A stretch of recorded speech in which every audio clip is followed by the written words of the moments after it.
I have been out buying tomato plants today. It's April 7th. It's a week from our official last frost date in Tulsa, but there's no more chance of frost, so I'm going to get a head start on these tomatoes. I plant anywhere from 14 to 20 different varieties of tomatoes a year, and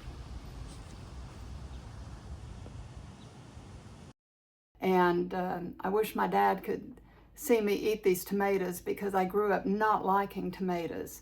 And so I wish he could see me grow and eat these tomatoes. Anyway, in my sample pack, I got Grape Gloss, and this is their April Glaze of the month. What do you think? Should I enter a contest 2 months in a row? I have a little spoon rest that I'm gonna glaze with this Grape Gloss. And I thought it would be pretty to put this Jungle Gem Periwinkle Sky around the rim. So, I will tell you about my tomatoes. I am a master gardener through Oklahoma State University. I had my training years ago, but I do love gardening. I don't do house plants, but I do outdoor plants really well. And I'm the lawnmower in our family, always have been. I really enjoy mowing the yard. And I actually have a new electric mower. I mow the backyard. I have to have my front yard mowed. I have a big ditch along the side that's too much for me anymore. But anyway, so I didn't used to grow tomatoes. I was always very frustrated. I never got any tomato crop. But I was determined a couple of years ago that the tomatoes were not going to get a better of me. So I watched a bunch of YouTubes and I read some things online. And first of all, I'm going to tell you that when you plant a tomato, you dig the hole bigger than the container your tomato is in. But you cut off the lower little side branches. Just whack them off, they don't need them. And you will notice along the stem, the little hair-like things on the stem. And each one of those little hairs can grow into a root. So what you do is you dig your hole half again as deep as you don't want to plant the tomato at the same soil level as the root ball. You want to sink it down into the ground, and you want to have several inches. It wouldn't hurt to have 4 to 6 inches. Bury that tomato plant deeper than the root ball.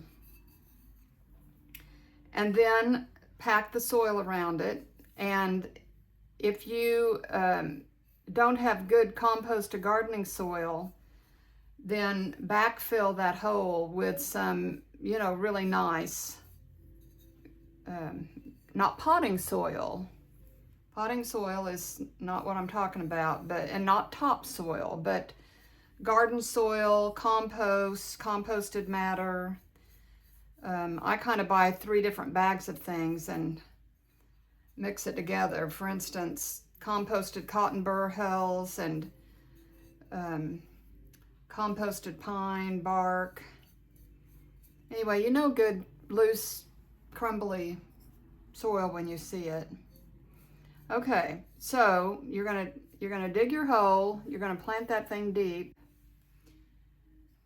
Then the nursery that I'm buying from has already fed the tomato plants. You can see the little beads of slow release fertilizer.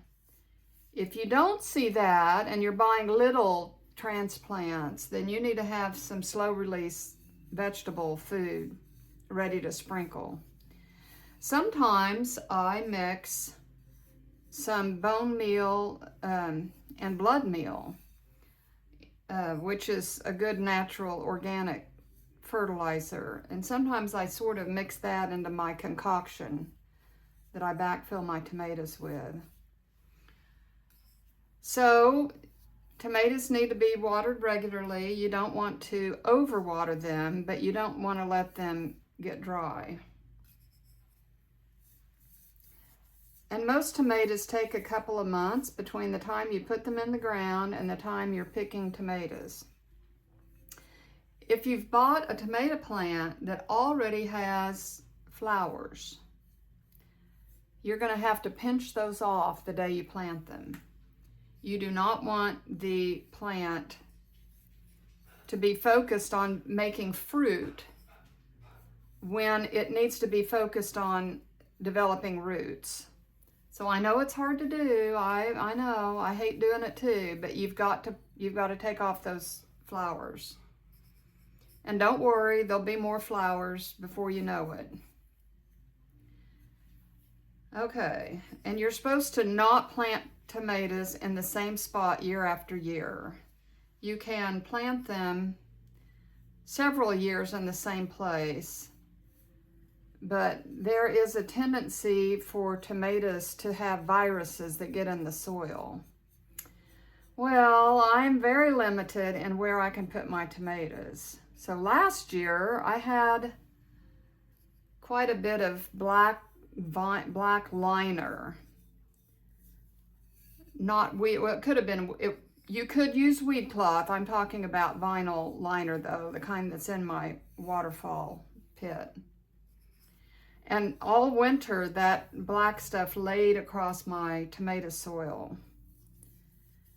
and sort of sterilized it. So I'm going to plant in the same place again this year. I really don't have that much of a choice. So you get your tomatoes in the ground.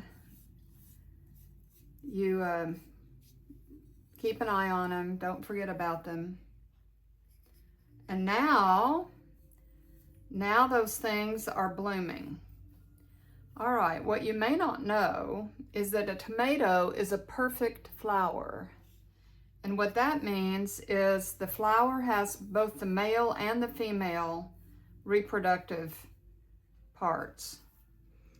And what nature intends to happen is for the flowers to get caught by a breeze, and the breeze causes the pollen that's inside of the flower to rub up against the female part inside the flower, and then it develops a fruit. Well, depending on where you plant your tomatoes, it can be hit and miss whether enough wind gets to them. And you could every day walk around your tomatoes and take the branches and shake them. But I found a trick a couple of years ago online, and I'm telling you it works. So I'm going to tell you my tomato secret. Go to CVS or Walgreens or Walmart or somewhere and buy a very inexpensive electric toothbrush. I think they're like around $10. I'm talking about a cheap, generic toothbrush.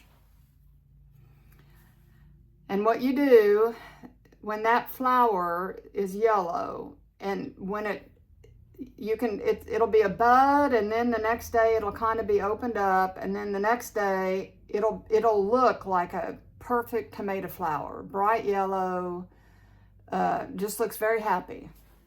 So I take the toothbrush, and you can use either the bristles part, or you can use the back plastic part of the head. And you just really quickly zap it on, and it, and you very gently touch it to that yellow flower. And sometimes you'll actually see pollen come out of the tip of the flower. My electric toothbrush is kind of gunkied up after a couple of years with pollen.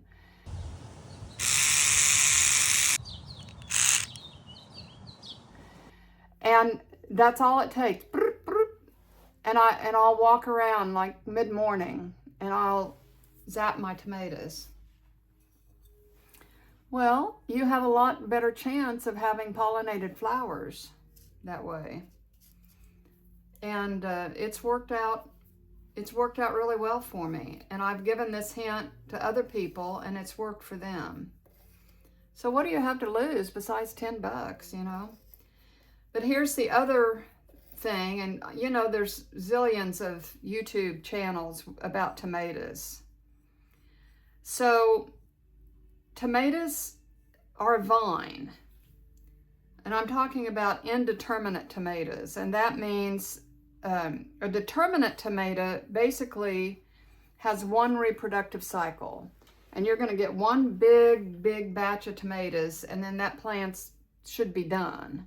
An indeterminate tomato is going to grow till frost, and that's what I recommend. Now, if you don't have room for the vine because you've got to have supports, I have tomato cages and I stack them on top of each other.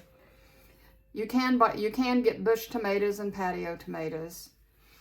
But anyway, so the tomato has the main stem, and then it has the side branches. And in that notch between the branch and the stem, you will get a sucker. And there's a lot of debate about what you do with these suckers.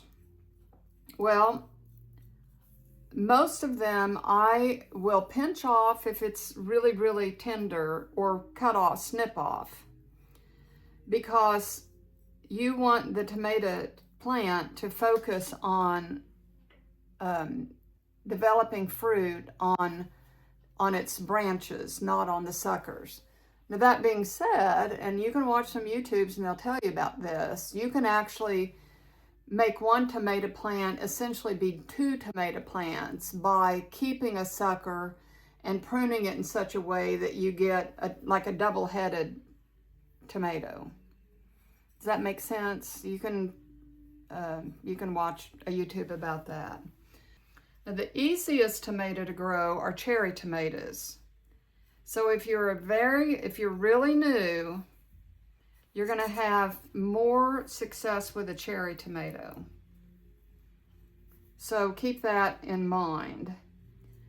And then there are tomatoes that grow, you know, really big, 1 pound and bigger. They can be prone to splitting, especially after a rain. So you're not going to find any kind of exotic tomato at Lowe's or Home Depot or whatever. They're going to be, you know, big beef and celebrity and, you know, normal, fine tomatoes. I like heirloom tomatoes. And so there's a lady in Tulsa, second generation, she's called the Tomato Man's Daughter. And she grows heirloom tomatoes, some of which were hybridized by her father. And she has, you know, some really more exotic tomatoes. Now, this place I went to today, a local nursery called Colebrook, they grow a nice variety of tomatoes that you're not going to find at the home stores. But they're not nearly as heirloom as the Tomato Man's Daughter. And I usually buy a 6-pack of basil. It's called companion planting. And basil is really, tomatoes and basil like to grow together, and basil helps confuse tomato insects that might harm your tomatoes. The smell of the basil kind of confuses them. And plus, if you like salsa or, you know, whatever, then you've got basil. You can also plant marigolds, which, you know, have an odor. And so again, marigolds are often planted, and I go to Lowe's down to their clearance section and find beat up marigolds for really cheap because they're real easy to revive. So plant you some basil, plant you some marigolds. And the other thing, a companion plant to tomatoes, are peppers. They grow very similarly, and I usually have sweet salad peppers, some jalapenos, different peppers. So you do not plant a pepper deep. You plant the pepper at soil level. It's not going to develop roots the same way that I described for the tomato. And peppers like hot weather. So whatever peppers they sell at your garden center are going to be appropriate for your growing zone. Even if you don't have a tomato bed, just put some good potting soil in a pot, a patio pot, and get you one of these bush tomatoes and give it a try. Why not? It's so gratifying to grow your own food. It's really fun if you have children. All right, I am done. I've glazed 3 things, and I hope that I've kept you company while you've worked in your studio. So I'm going to wrap this up for now. This is my season 70, and I'm having a lot of fun doing special things in the year that I turned 70. I'm going to have a field trip in a couple of weeks that I'll surprise you with. And that's it for now. Bye, y'all.